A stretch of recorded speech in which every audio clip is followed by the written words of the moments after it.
ముందుగా అంతర్జాతీయ పురుషుల దినోత్సవం గురించి చెప్పుకుందాం. అంతర్జాతీయ పురుషుల దినోత్సవం ప్రతి సంవత్సరం నవంబర్ 19న అంతర్జాతీయ స్థాయిలో జరపబడే ఉత్సవం. 1992 ఫిబ్రవరి 7న ప్రొఫెసర్ థామస్ ఓస్టర్చే ఈ దినము ప్రారంభించబడును. టోబాగో దేశస్థులు దీనికి కొత్త ఊపిరులు ఊదారు. దక్షిణ ఐరోపాకు చెందిన మల్టా దీవిలో ఈ ఉత్సవాన్ని 1994 ఫిబ్రవరి 7 నుండి క్రమం తప్పక జరుపుకున్నారు. ఈ ఉత్సవాన్ని సుదీర్ఘకాలంగా జరుపుతున్నది మాల్టా వారే.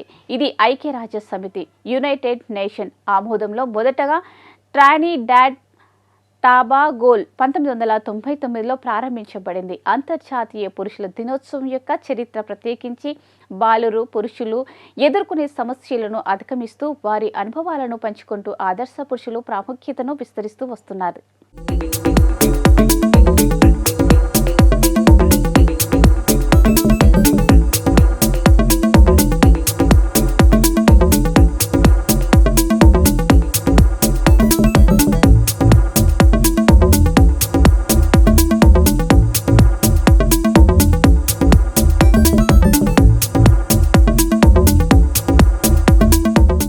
1960ల నుండే రష్యాలో పురుషుల దినోత్సవం ప్రతిపాదన ఉంది. 1968లో అమెరికన్ విలేకరి జాన్ పి హారిస్ పురుషుల కంటూ ఏ దినోత్సవం లేకుండానే మహిళా ఉద్యోగులు జరుపుకునే అంతర్జాతీయ మహిళా దినోత్సవం వలన సోవియట్ వ్యవస్థలోని సమతూకం దెబ్బతిందని రాశాడు. తాను స్త్రీల దినోత్సవాన్ని వ్యతిరేకించడం లేదని, కానీ సామ్యవాద వ్యవస్థలో లింగ అసమానత ఒక తీరాని లోటుగా నెలకొని ఉందని ప్రస్తావించారు.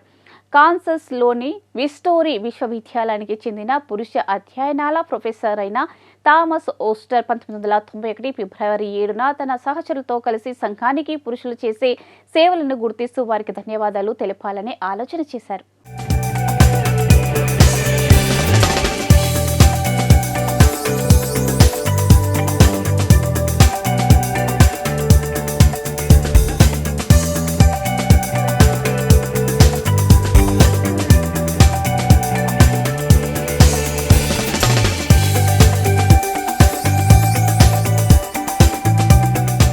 7 ఫిబ్రవరి 1992న ఇదే ఆలోచనలో అమలులోకి తెచ్చారు. పురుషులే కాక స్త్రీలు సైతం ఒక చిన్న సమూహంగా ఏర్పడి మొట్టమొదటి అంతర్జాతీయ పురుషుల దినోత్సవాన్ని జరిపారు. 1991-92 సమయంలో థామస్ అంతర్జాతీయ పురుషుల దినోత్సవంపై ఒక పుస్తకాన్ని కూడా రచించారు. మాల్టాలో 7 ఫిబ్రవరిన అంతర్జాతీయ పురుషుల దినోత్సవం తొలిసారిగా నిర్వహించబడింది. వైవాహిక జీవితంలో ఒడిదుడుకులు ఎదుర్కొంటూ పురుషులెవరూ విదేశాలకు వెళ్లకుండా అక్కడి చట్టాలుండేవి. కోర్టులో కేసులు విచారణ దేశాల్లో ఉన్నాను. భర్తను కారాగారంలోనే ఉంచేవారు. అతి సుదీర్ఘంగా ఈ దినోత్సవాన్ని జరుపుతూ వస్తున్న దేశాలలో మాల్టానే మొదట నిలిచింది. 2009లో అక్కడి పురుషుల హక్కుల సంఘాల మిగతా దేశాలలోనే 19 నవంబరుకు ఈ దినోత్సవాన్ని మార్చడానికి ఏకగ్రీవంగా అంగీకరించారు.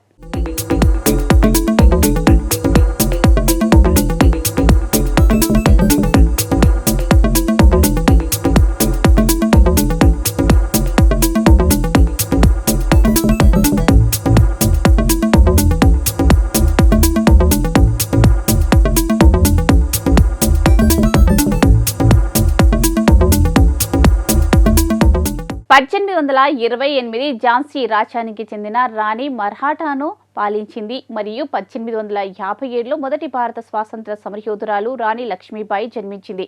1917 భారతదేశపు మొదటి మహిళా ప్రధానమంత్రి ఇందిరాగాంధీ జన్మించారు. ఆమె పూర్తి పేరు ఇందిరా ప్రియదర్శిని గాంధీ. 1932 భారత స్వాతంత్ర్యంపై 3వ రౌండ్ టేబుల్ సమావేశం లండన్లో ప్రారంభమైంది. 1975 భారతీయ సినీ నటి సుస్మితా సేన్ హైదరాబాద్లో జన్మించారు. సుస్మితా సేన్ భారతదేశపు మొట్టమొదటి మిస్ యూనివర్సిటీ. 1994 భారతీయ సినీ నటి Aishwarya Rai miss world title గెలుచుకుంది.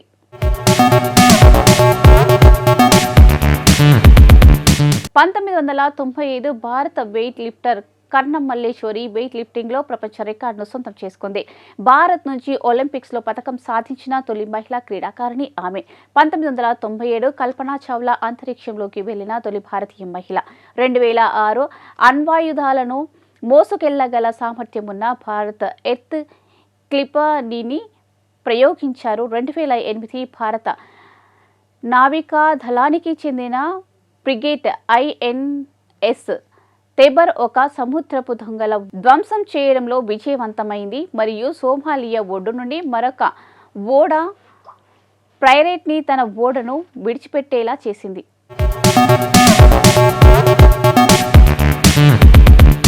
ఝాన్సీ లక్ష్మీబాయి ఉత్తర భారతదేశ రాజ్యమైన ఝాన్సీ అనే రాజ్యానికి రాణి. 1857లో ఆంగ్లేయుల పరిపాలనకు వ్యతిరేకంగా జరిగిన మొదటి భారత స్వాతంత్ర సంగ్రామంలో ప్రముఖ పాత్ర పోషించింది.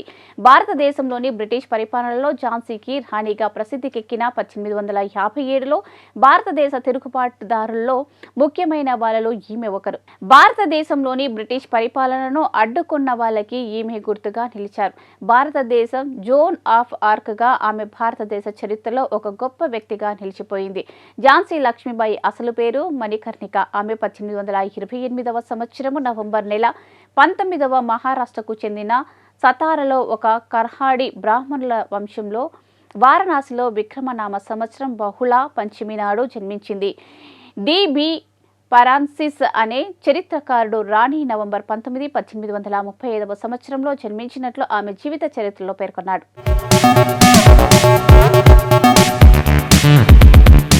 ఇందిరా ప్రియదర్శిని గాంధీ భారతదేశపు మొట్టమొదటి ఏకైక మహిళా ప్రధానమంత్రి. ఆమె 1966 నుండి 1977 వరకు వరుసగా 3 పర్యాయాలు 1980లో 4వ పర్యాయ ప్రధానమంత్రిగా పనిచేసింది. ఆమె భారత తొలి ప్రధానమంత్రి జవహర్ లాల్ నెహ్రూ ఏకైక కుమార్తె. జవహర్ లాల్ నెహ్రూకి మొదటిసారి ప్రధానమంత్రిగా ఉన్నప్పుడు ప్రధానమంత్రికి కార్యదర్శిగా జీతం లేకుండా పనిచేసింది. 1964 సంవత్సరంలో తండ్రి మరణం తర్వాత రాజ్యసభకు ఎన్నికయ్యింది. లాల్ బహదూర్ శాస్త్రి మంత్రి మండలిలో ప్రసార శాఖ మంత్రిగా పనిచేసింది. మోతీలాల్ నెహ్రూ పేరు మోసిన న్యాయవాది. సంపదలకు నెలవైన ఆ ఇంటికి మోతీలాల్ ఇంగ్లీష్ స్నేహితులు, బ్రిటిష్ వారు స్వదేశీ స్నేహితులు వస్తూ పోతూ ఉండేవారు. ఇందిరా ప్రియదర్శిని 1917 నవంబర్ 19వ తేదీన జవహర్ లాల్ నెహ్రూ, కమలా నెహ్రూల ఏకైక సంతానంగా అలహాబాద్లోని ఆనంద్ భవన్లో జన్మించింది.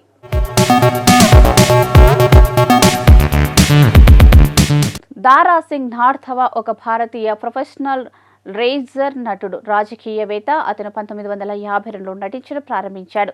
రాజ్యసభకు నామినేట్ అయిన మొదటి క్రీడాకారుడు. అతను హిందీ, పంజాబీ చిత్ర నిర్మాత, దర్శకుడు, రచయితగా పనిచేసేవాడు. అతను సినిమాలో పాటు టెలివిజన్లో కూడా నటించాడు. బజరంగ్ బలి 1976 చిత్రంలోనూ, రామానంద్ సాగర్ యొక్క రామాయణంలోనూ హనుమంతుడి పాత్రలో అతడు ప్రాచుర్యం పొందాడు. 2018లో WWE అతన్ని హాల్ ఆఫ్ ఫేమ్లోకి తీసుకుంది. పంజాబ్ మజా ప్రాంతంలోని ధర్మచక్ గ్రామంలో రంధావా జాట్ సిక్కు కుటుంబంలో 1928 నవంబర్ 19న దీదార్ సింగ్ రాధావాంగా జన్మించాడు.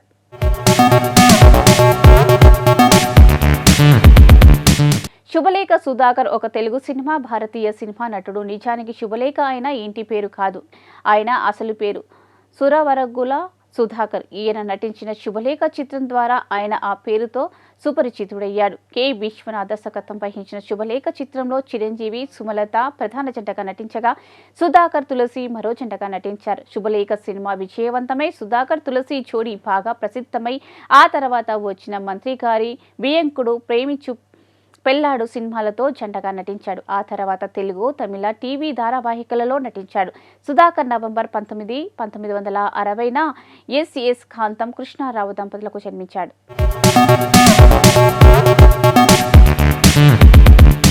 షకీలా ప్రముఖ దక్షిణ భారత చలనచిత్ర నటి. ఎక్కువగా మలయాళ శృంగార చిత్రాల్లో నటించింది. షకీలా సూలూరుపేట దగ్గరకోట శ్రీ పొట్టి శ్రీరాములు నెల్లూరు జిల్లాలో పెరిగింది. తమిళంలో ప్లే గర్ల్ అనే సపోర్టర్ చిత్రంలో ఆమె సినీ ప్రస్థానం మొదలైంది. ఈ సినిమాలో సిల్క్ స్మిత ప్రధాన కథానాయికగా కావడం విశేషం. తర్వాత కిన్నెర తుంబికల్ అనే మలయాళం చిత్రంలో మొదటిసారిగా పాపులర్ అయింది. సుమారు 110 సినిమాల్లో నటించిన షకీలా ఎక్కువగా తమిళం, మలయాళం, తెలుగు, కన్నడ, హిందీ సినిమాల్లో నటించింది. షకీలా నటించిన ఈ సినిమాని దాదాపు బి గ్రేడ్ సపోర్టర్ సినిమాలుగానే చెప్పుకోవచ్చు. ఈమె తారస్థాయిలో సినిమాలు తీసిన కాలంలో షకీలా సినిమా అన్న పదాన్ని సాఫ్ట్ పోర్న్ సినిమాకు పర్యాయ పదంగా వాడేవారు.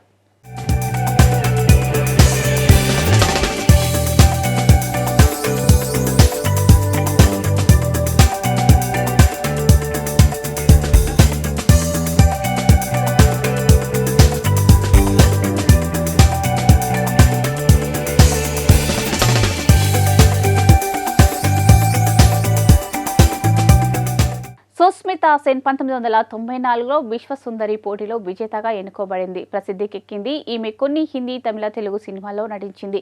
ఈమె 1975 నవంబర్ 19న హైదరాబాద్లో జన్మించింది. ఈమె మాతృభాష బెంగాలీ. తండ్రి షబ్బీర్ సేన్ భారత యువసేనలో వింగ్ కమాండర్గా పనిచేశారు. తల్లి శుభ్రా సేన్ ఒక ఫ్యాషన్ డిజైనర్. హైదరాబాద్లో జన్మించిన సుస్మిత విద్యాభ్యాసం ఢిల్లీలో సాగింది. 1994లో తన 18వ ఏట భారత సుందరి పోటీల్లో సుస్మిత మొదటి స్థానం గెలుచుకుంది. అప్పుడు 2వ స్థానం పొందిన ఐశ్వర్యరాయ్ అదే సంవత్సరం ప్రపంచ సుందరి పోటీలో మొదటి స్థానం పొందింది. ఆ విధంగా ఒకే సంవత్సరం ఇద్దరు భారతీయ వనితలు ప్రపంచ సుందరి, విశ్వ సుందరి పోటీల్లో మొదటి స్థానాలు సంపాదించారు.